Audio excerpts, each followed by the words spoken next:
मालक, आज मतदानाचा दिवस आहे, तुम्ही देखील उमेदवार आहात, कसा प्रतिसाद आहे सोलापूर बारमध्ये सांगा.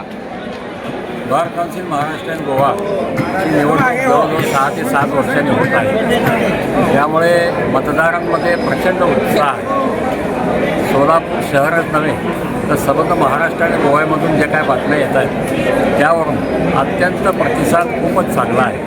म्हणजे मतदारांचा उत्साह इतका यापूर्वीच्या कोणत्या निवडणुकीत कुणीतरी पाहिलेला नव्हता. त्यामुळं असं वाटतं आहे की सर्व मतदारांनी झालेल्या कामाविषयी ते समाधानी दिसत आहेत आणि त्यामुळं जे काय काम झालेलं आहे त्याला प्रतिसाद म्हणून मतदार मोठ्या संख्येने बाहेर पडले. मग ते युवा असतील, मग ज्येष्ठ विधिज्ञ असतील, महिला असतील, सर्वांचा प्रतिसाद खूपच चांगला आहे. आपण पाहता इकडे चित्र लाईन कुठंपर्यंत गेली. सोलापुरात जवळजवळ 2200-2300 मतदान आहे. तरी यावर्षी 2 हॉल प्रशासनाने घेतलेले आहेत. दरवर्षी एकच हॉल असतो, तरी देखील वेळेत मतदान होईना, तरी देखील कोणीही लाईन सोडून जाईना. त्यामुळे सर्व मतदार मुख्य वकील बंधू भगिनींचे मी ॲडव्होकेट मिलिंद चोपडे खूप खूप आभार मानतो. मला खरं म्हणलं तर या निवडणुकीत 7 उमेदवार आहेत जिल्ह्यातून, कसा होईल सामना काय सांगा. याच्यामध्ये सामन्याचा प्रश्न नसतो. हां. याच्यामध्ये कोणीही कोणाच्या विरुद्ध नसतं. ही निवडणूक म्हणजे प्रेफरन्शियल वोटची निवडणूक असते.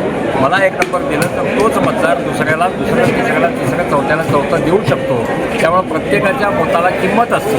त्यामुळे कोणीही कोणाच्या विरुद्ध न समजता प्रत्येकाने आपल्याला प्रेफरन्शियल वोट जास्तीत जास्त वरचा कसा मिळेल याकडे पाहिलेला आहे. कामाचा अनुभव, सक्षम उमेदवार, नवीन विचारांचे काही धोरण असतील यावरून मतदार आपली भूमिका ठरवतात. मतदानाची वेळ काय आहे आणि आता 1:30 वाजेपर्यंत किती लोकांनी मतदान केलं आकडेवारी. किती मतदान झालं याचा एक्झॅक्ट आकडा माझ्याकडे नाही आहे, परंतु सकाळी 9 वाजता बरोबर मतदानाला सुरुवात झाली आणि मला वाटत नाही आत्तापर्यंत निम्मं तरी मतदान झालं असेल असं वाटत नाही.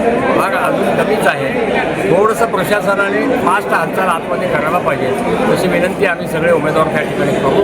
मला खात्री आहे जास्तीत जास्त मतदान या सोलापूर शहरामध्ये होईल.